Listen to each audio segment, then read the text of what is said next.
Oui, bien sûr. Joël Skurmans, donc moi je suis médic pour les régions isolées ou pour les contextes tactiques et je suis également formateur pour le secourisme et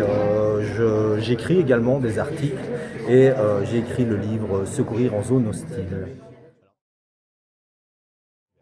Donc là aujourd'hui on est sur une nouvelle formation qu'on a écrite spécialement pour le grand public. Donc c'est une formation qui se nomme Secourisme en milieu hostile. Donc c'est l'essence finalement de ce qu'on fait de plus efficace, de plus efficient dans le secourisme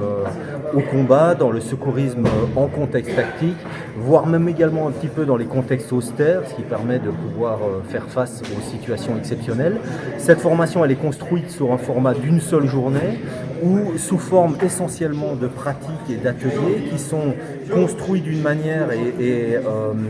dont la succession est ordonnée de telle manière à ce que ça prenne immédiatement une logique et du sens chez le participant qui à la fin de la journée est à même de pouvoir faire face à une situation violente, une situation qui serait très dégradée dans un contexte type accident terrorisme, accident industriel, etc. Alors le groupe est très intéressant parce que c'est un groupe assez éclectique, on a un peu de tous âges, le groupe est dans quand même une certaine parité en plus et on a un peu de tous horizons professionnels, donc ça rend vraiment le groupe assez intéressant pour pouvoir à la fois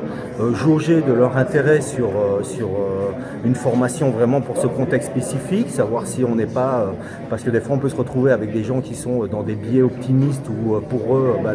le contexte hostile c'est uniquement quelque chose réservé aux militaires. Et on a des gens qui sont finalement très conscients qu'en tant que citoyens, ils pourraient, pour une raison ou une autre, ici ou à l'autre bout du monde, se retrouver dans une situation très dégradée. Et donc, je trouve que le groupe est à la fois ultra répondant, ultra réactif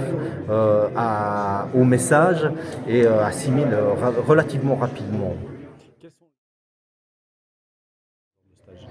Alors pour moi, ce qui est le plus important, c'est d'avoir quelque chose qui soit à la fois pragmatique et à la fois efficace, c'est-à-dire qu'on vienne avec un message qui soit le plus clair et le plus épuré possible et qu'il soit étagé de manière à ce que la logique semble à la fin, mais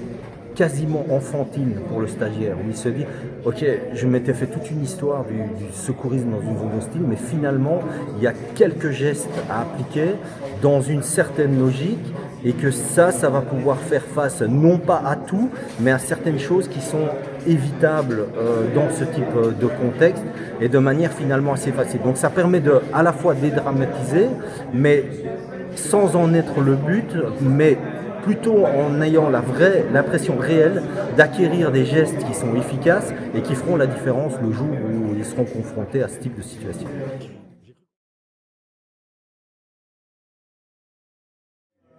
Le mot de fin, c'est de toujours se préparer, encore et encore, parce que même si l'État, la structure, tout le personnel professionnel qui est autour de nous et qui est chargé en cas d'un type d'incident violent, de nous secourir, ils seront probablement, en tout cas pas à nos côtés pendant les premières minutes, ils seront à nos côtés plus tard, peut-être beaucoup plus tard, et pendant ce temps-là, la meilleure chance de survie, c'est nous.